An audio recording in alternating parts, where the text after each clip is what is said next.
Hello, everyone. Jak Syn here on behalf of TourFiend.com and Future Daze, and today it is another exciting episode of Artist Interviews. Today I'm sitting with Ross of Phaserland. How you doing today, Ross? I'm excellent. Thank you for having me on. This is awesome. Well, thank you for being on today. You know what I mean? I know with everything going on right now, it's kind of a crazy little world that we're in, but you know what? We're making the best of it, right? That's right. Absolutely. Doing what you can. Well, it's a nice sunny day out here, and I know for you over there, it's a nice sunny day as well. Nice weather. Sunny day in Southeast Michigan. That is correct. Well, you know what? That sounds great. I love it. So today, we're going to ask you a couple of questions and see where it goes from here. You ready to get into it? Yeah. Let's do it. What are three of your most memorable moments from your musical career? All right. One that just sticks out, and this is actually pre-Phaserland. I'm sure, like many other synthwave artists, they were in like bands when they were in college or high school, and I was playing a house party, just like we were just like a cover band. Like we're actually like a jazz fusion / cover band type, just party jam band, and we had a big packed house. And then all of a sudden, somebody pulled a bagpiper off the streets randomly. I don't know, and this guy was like 50 years old, and they brought him in, and all of a sudden he started playing. He's like, "It's an E flat," and then we just started playing with this bagpiper. And it was just one of those weird, like, I'm in a college movie party type deal thing, but I'll never forget it. So that was one of them. I don't think that'll happen again, probably. The other one was playing my first show as Phaserland in Detroit, downtown at the Barcade. And then y'all know Marco Merrick, possibly. He was happened to be just visiting in town as well. We kind of just arranged it that way, and he helped me. I get to meet him for the first time. We like helped set up all the gear, and all my friends were there, and some friends that were passed away since then, they were there. So this is a big culmination of my first show, and making it real as like my first Phaserland synthwave show. And then I actually have a couple more. One would be probably the first time my girlfriend played live with me on stage at a show. That was awesome, just having her and sharing that energy on stage. Ivy, and her stage name is Dream Cherry. We're working on that, but and then making the music video that I did with the Dynamic guys for Flip the Switch. But it was like greenlit in a week, and it was a whirlwind, but it was so much fun. I mean, I can go on, but I think this will we'll just stick with a few of them there. Well, those are some pretty awesome memories right there. You know, I mean, you playing in a jam band and bringing somebody who plays a bagpipe off the street, like, hey man, you want to come jam? That's pretty amazing. That's awesome. I mean, that right there is like thinking on your feet, like right there. You know what I mean? Absolutely. Feeling that music. Yeah, like we were just like covering like Top Gun songs and like Weezer or whatever at the time was cool. Like I think we learned like Contra, the Nintendo, like just the melody of it. And here guys, yeah. Anyway. You know what? I can imagine that. You know, I can imagine Danger Zone on a bagpipe. That'd be really funny to hear. Oh gosh, that's awesome. You know, but you know, it's great that you got, you know, like having, you know, like one of your memorable moments was playing, you know, having your first show and this and that, being able to do it like in your hometown.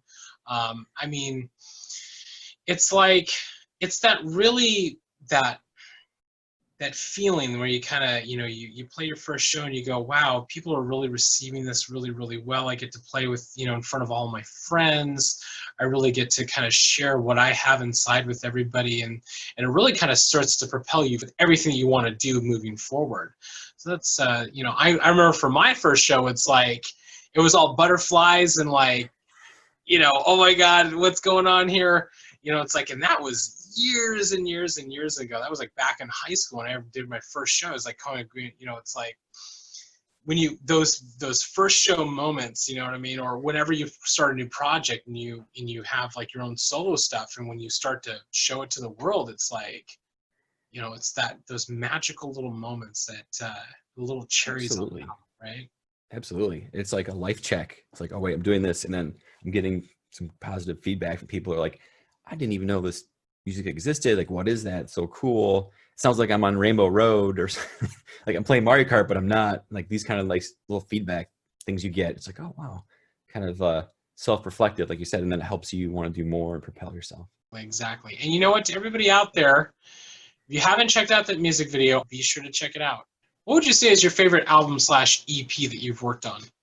I like all of them, but if I had to pick a couple of them, one would be the that Electric Atlantic EP I put out, and that was a while ago. I think 2014 or so, at the end of 2014, beginning of 2015. It's just the amount of people that I asked to jam with, and it was like an earlier on in the scene. I mean, I had like 6 or 7 different people on that album collaborating. From Time Cop was on there, Sunglasses Kid, Sebastian Gamble, Star Force, Heidi, and then obviously Nikki Dodds. I've been writing some new music now as well, but like we writing that Pop Jam, the Hot Stunner song is like our second most streamed song on Spotify. But that just kind of brought it all together for everybody from around the world, and it was just a blast to make. And it was just when you're making something like that, you're just kind of like, I'm just kind of doing it. I hope this works, or that kind of sounds cool. And then you finally put it all together, and it's like 14 tracks, and you're like, holy cow, when you put it out. And yeah, that was a quite experience, just dealing with everybody. So that one I would say probably is one of my favorite things to work on. I guess it might be different than what's your favorite one to listen to. Everything's different as far as like creating and then the listening aspect, pre and post. But I actually really like the last fun whatever library EP I just put out, Inside Architecture. That was just very like relieving for me, because it was all just about having fun. I didn't have to worry about like fitting a certain image.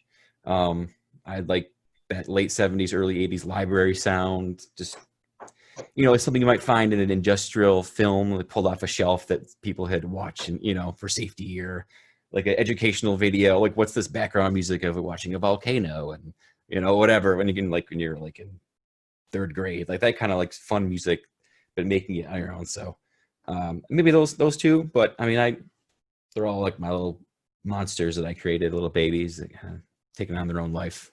You know what? And Inside Architecture, like it's this little gem of a little, of an album. You know what I mean? It's a little gem.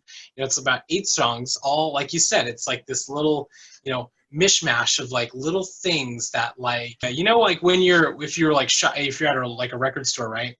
And I know me talking about a record store, you guys all remember Tower Records, right? But it's like you're heading through, you're like looking through, little, CDs and things like that. And all of a sudden you come across this little album of like all these little intricate things that you put together. So, I mean, it's got little, really like interesting sounds and all these little things that you kind of mash together. It was just really great, to hear that, so thank you. Thank you for putting that little thing out. Absolutely. Thank you for listening. And it's volume 1 too, so hopefully in the future there might be some volume 2 and 3. Ooh, I like that. Is a bit of an event thing. I mean, I wrote that there was a couple of tracks that I revisited from a couple of years ago, but most of the bulk of that was just that starting the quarantine in March and just kind of staying home and just writing a lot, but just kind of like, yeah, nothing, no filters, and just kind of just having fun with it and being in that mood. But yeah, thank you. And that's what it's all about, like having fun, with what you're creating. It's like, there's no roadmap. It's like, however you're feeling in that moment, like whatever you want to do, it's like yes, a lot of us, we're home, we've been home for quite some time since March. It's like since everything got shut down, and a lot of us as artists have had a lot of time to kind of like really, experiment and play with certain things, because we're left alone with our minds, and kind of go like, well, let's get back to what I want to put out, like what I like, not what has inspired you out in the world or whatever, but what is inspiring you within your own little area. Absolutely. And that's good. That's good that you kind of took what you had around you and kind of said, you know what, I'm just going to kind of push this out there and kind of experiment and play with little things here and there. So I look forward to a volume 2 and a volume 3, a volume 4, volume 5. And how many volumes are going to be? It doesn't matter. Hey, I'll just keep going, man, until I'm 100 and whatever. But some of that was inspired by. Have you listened to any of like the that tech album I put out? This maybe 3-4 years ago with Pengus, and we made it was like a kind of a library inspired, but kind of Japanese 80s kind of pop sound. If you not check that out, and that's kind of beginning part of that library phase of the different kind of tones. And there's 3 of us that have like a few tracks we collaborated on. And that's a fun album. Definitely, everybody out there, be sure to check that out. And what was it like working on that one? Oh, it was fun. Those three guys, Matt Quid and Gustav Eriksson.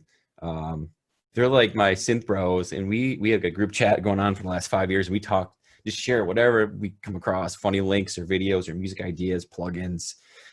Gustav's from Sweden, Matt's from Texas, so and I'm from Detroit. So we have a nice little motley crew of just whatever, just friends that make music along the way, and it's we're working on a second one, but it's just good friends that were on the same page at the same time, and Pengus is just he's makes me mad because he's so brilliant with his tones and his melodies, so I admit when I hear a song that's really good, sometimes I get a little angry. I don't know, I shouldn't, but then I get over it and like I really enjoy it. But he's like really talented. Well, that's great. You guys had like a little mishmash of like collective minds who were really on that same wavelength, and you guys made some really amazing stuff. So to everybody out there, be sure to check that out. These guys really kind of came together and created some really magical stuff together. What was the drive behind getting you into making music and performing live? So getting behind the music, early on, my dad played classical guitar, like nylon type Bach pieces when I was very little. And I just remember being enthralled by like the fuzzy orange lining of the guitar case, and then taking a marble, putting on the strings, and then that's how I got into like music and how notes were made. I mean, that's like the earliest right memories of that. And he's been very supportive and bought me like a little intro guitar, and just kind of learning the world around me. And I think watching the as a Poison music video for "Don't Need Nothing But a Good Time," and they're like jumping off their stage and everything's like electric green, and they got their hot pink guitars, which I have a hot pink guitar right there, and it just looked like a good time. And so they kind of got me into just the energy of like, wow, this is what is this magic, And then there's a scene from a I don't know if it's a B movie. It's called Vice Versa with Fred Savage and Judge Reinhold, and there's like this jam scene in the mall. And I don't know if you remember that. You should watch it. I do. Yeah, and that was pretty inspiring. Like, wow, like a band that people can like play music and people like it, and like I want to do that. So that kind of got me rolling into it, and then learning guitar. Things like playing early Mega Man games and like humming the melodies in your head, like for Mega Man 2, which is my favorite Nintendo game of all time. And then going from there, listening to like the PS1 soundtrack. So that kind of got me into the electronic aspect of it. Like all that 90s trance and kind of techno things was happening then, even technotronic, whatever. And my dad got this keyboard. I was trying to like program things on it. But I still love that PS1 Wipeout soundtrack. It was so cool. So that got me interested in the electronic and then the guitars. And then I've been in bands in high school and stuff. And after all that, I was proud of myself. And I was like, well, I kind of want to, like, I lost a drummer, but he wouldn't show up and doing this. So I quit this band. So I was like, well, I've got to learn to make it all myself. And so I kind of just put it all together. And that early synthwave, that's how I kind of started using addictive drums and things like that. And I think it was that I heard like a Tesla Boy at first, or I was like listening to Oingo Boingo, and I was like, I wonder if there was like new Oingo Boingo, like new 80s, and like Google new 80s, and that came up, and then I saw Tesla Boy, and that's what brought me down the rabbit hole. And I was like, oh, I got synthwave, Mitch Murder, and like I heard him and like King Daddy, Mitch Murder, and I was like, oh, like I want to do this. Like this is kind of my future. Yeah.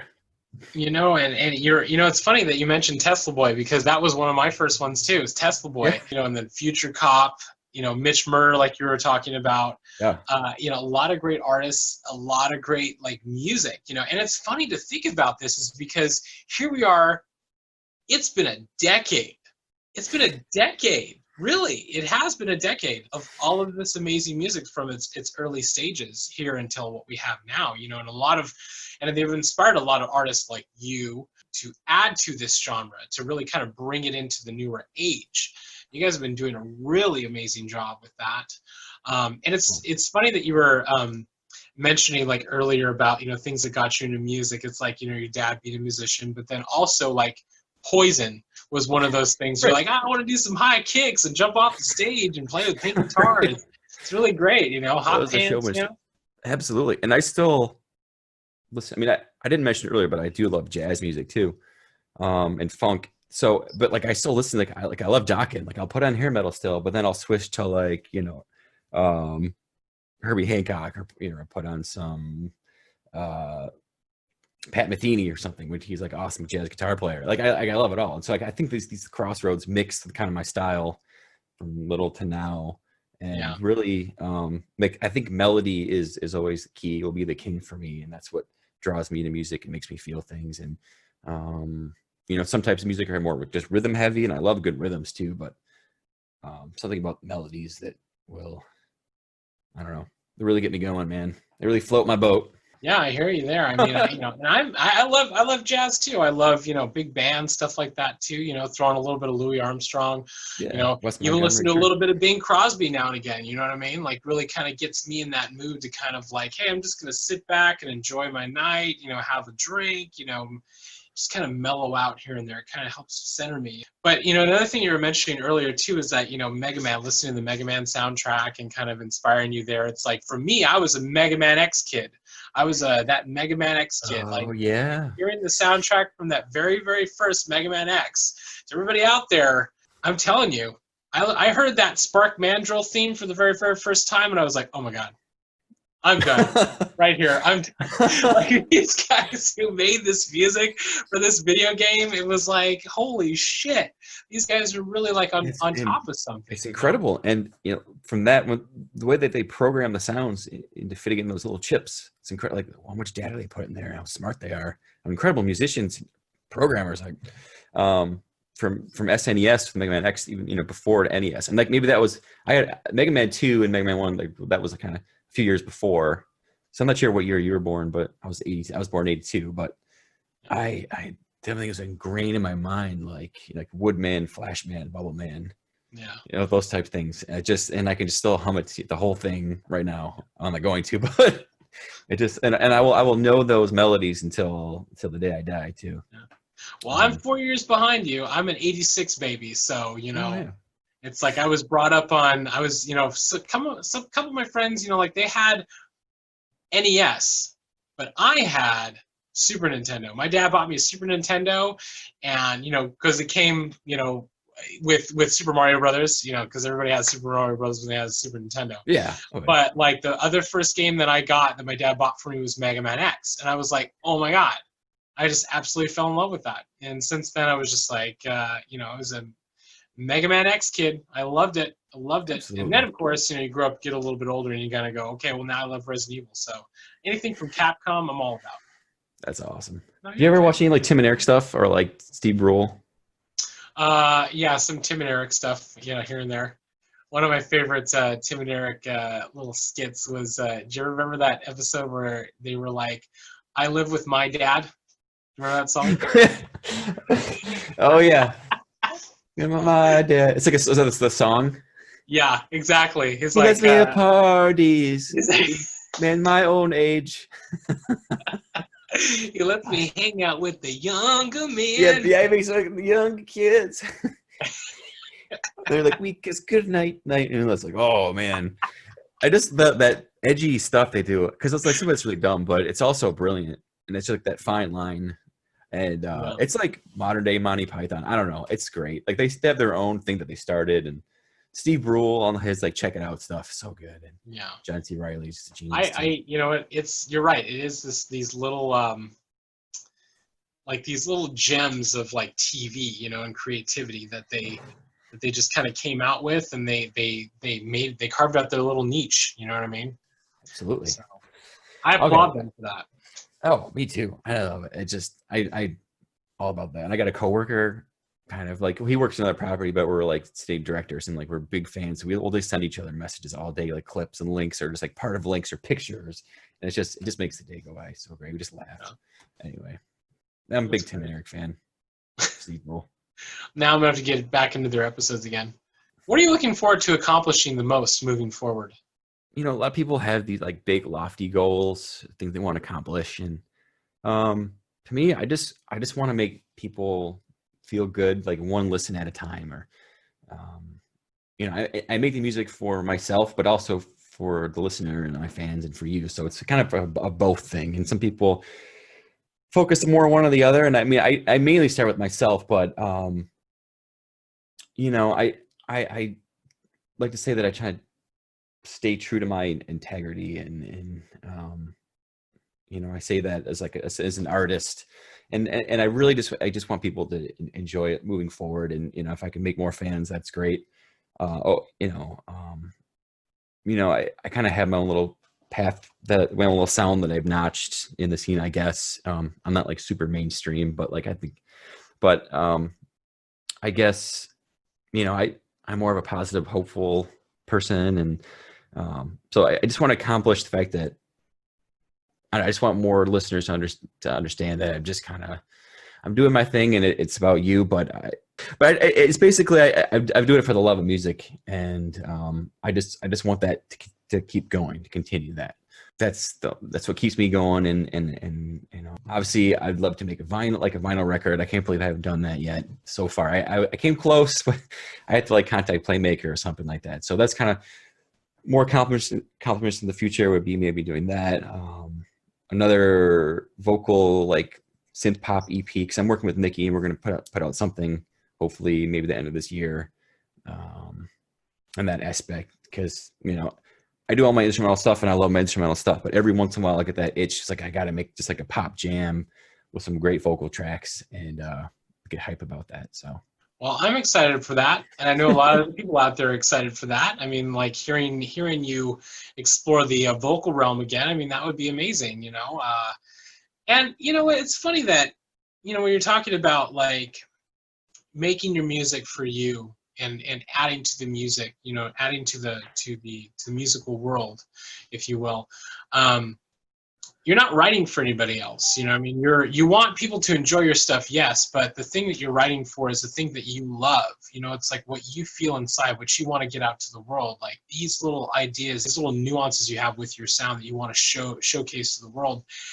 And that's important, you know. Everybody out there, you know, as artists or whatever, it's like if you have ideas or you have things inside that you want to share with the world, get them out there. You know, it's like don't be hung up on whether or not somebody's going to like them. You know what I mean? Just put them out there. And if people do like them, then great. If they don't, well, you know, hey, you at least. Absolutely. And I found the most that I get out of it, the most enjoyment, is just being true to myself, and doing what feels right. Because I mean, I remember in the past, like especially in the late '90s, and I've been in bands and stuff, or you know, 2000s, where like I'd make like a line or guitar riff, and they'd say, "Oh, that sounds too '80s. We can't use that." Like I'll always remember that. Like, you can't use that. Like that sounds too '80s. What are you doing? You know? And like that's the story of my life, right? And then now it's used to my advantage. And especially, oh man, like I used to, you know, not getting made fun of, but like just jamming in the hallways, and like the big pop punk scene or punk scene was happening, whatever, 99, 98, I forget what it was, like the skater scene and stuff. And like, I could never skateboard, but I like skateboarding, but like and I still like, there's some punk music is awesome, like No Effects and stuff like that. My friend and I used to jam all the time, but I was more into like the riffs and like the 80s stuff. And a few years past that, being in other bands, like I was a guitar player, it's more like a hired gun type thing. And I mean, I was on like tour bus for a bit doing stuff. Not that it's a great accomplishment, like opening for Uncle Cracker or anything like that, but and that was, I guess, more of a commercially successful type deal. And I wasn't that enjoyable. So I was like, what's the point of that? It wasn't until I was really true to myself to be able to create the whole aspect of the song. And I still love a good chemistry. Like I'm playing with a live bass player, my buddy, that's awesome. Brian, he's like the best bass player I know. We play shows together. But as far as writing everything myself, like it's benefited me the most, and it's been most enjoyable part of my life of music writing has been this Phaserland project, because I can really just put my heart into it. And if that is from the 80s, that's what it is, you know, or if it's from Wipeout soundtrack, or like a jazz riff, or like a tune, like I'm in Somerset Mall, I'm in the bathroom, and like there's some smooth jazz going on in the ceiling, like ooh, like some kind, it doesn't matter, like as long as, you know, you stay true to yourself and do what you love. Exactly right. You're exactly right. And you do get a lot of satisfaction from creating something in its entirety. You know, like when you create all the parts that go into a song, it really helps you appreciate how complex everything is. I know, when you're an artist and you're, a hired gun, or you're playing for another band, it's like you don't really get to explore that as much because you're playing what somebody else wants you to play, but adding your little flares on it here and there, and Right. showing that. But, right. And they'd be like, cool. Sometimes they'd be cool with it, and sometimes it'd be like, tone it down. Yeah. Absolutely. Yeah.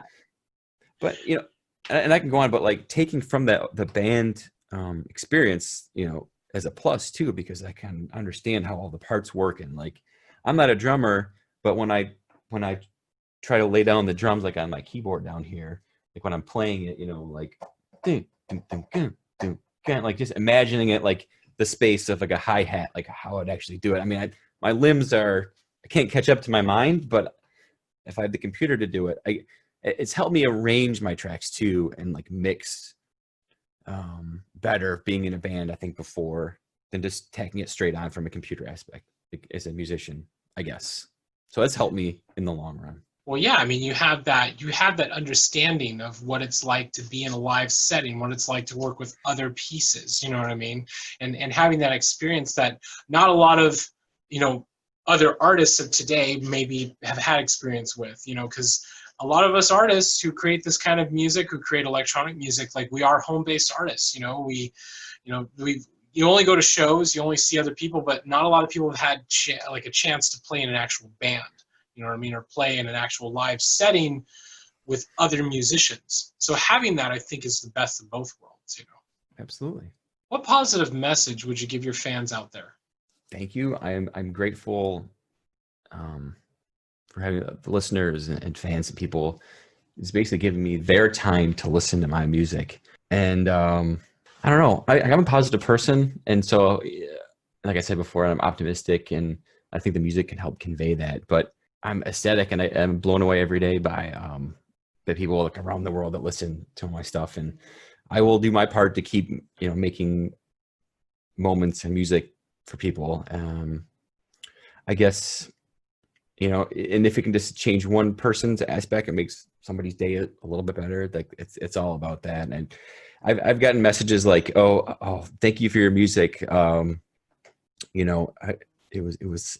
It's pretty profound. It was like some message like, you saved me from like my deep dark existence or something like that, or you make, you made my day that much brighter, or things like that. And I'm just down here doing what I love, but like, but I guess I'm sending some of that love out to people that need it. And it sounds hokey, but it's great. So I just have nothing but love for listeners and the people out there, and I'm going to keep doing what I do and I love, and share that with the world. And yeah, I'm hopeful, especially, during this time frame, and a lot of people are going through, obviously, people being stuck at home with the quarantine, and then George Floyd, because obviously I stand with Black Lives Matter, and gay rights, transgender rights, and I don't know, that message of love, the equality, and the human element of it, I'm all about as well. So wise words right there, everybody, from Ross here. And to everybody out there, even though right now we kind of feel like islands unto ourselves, with everybody being distant and all of that, it's important that we stay creative, and we keep fighting, and we keep pushing every single day, and keep making what we feel inside a reality. Just keep doing that. Support these amazing things that people are fighting for out there. Listen, take the time to listen, and take the time to really open your minds and open your hearts to everything that's happening. Well, thank you so much, Ross, for taking the time to sit and do this interview today. Thank you to everybody out there who tuned in today to watch us have this conversation. If you like this video, be sure to like and subscribe to our tourfiend.com YouTube channel, as we have many more amazing artist interviews like this one on the way. Thanks again, and I look forward to seeing you again very, very soon. Absolutely. Take care. Enjoy the rest of that nice sunny California weather. Oh, yeah, and you enjoy the rest of your nice sunny Detroit weather out there. I will try. All right. Well, you have a good rest of your day, and I look forward to seeing you soon. Thanks a lot, man. It's been a lot of fun. Take care. Yeah, we'll talk to you soon.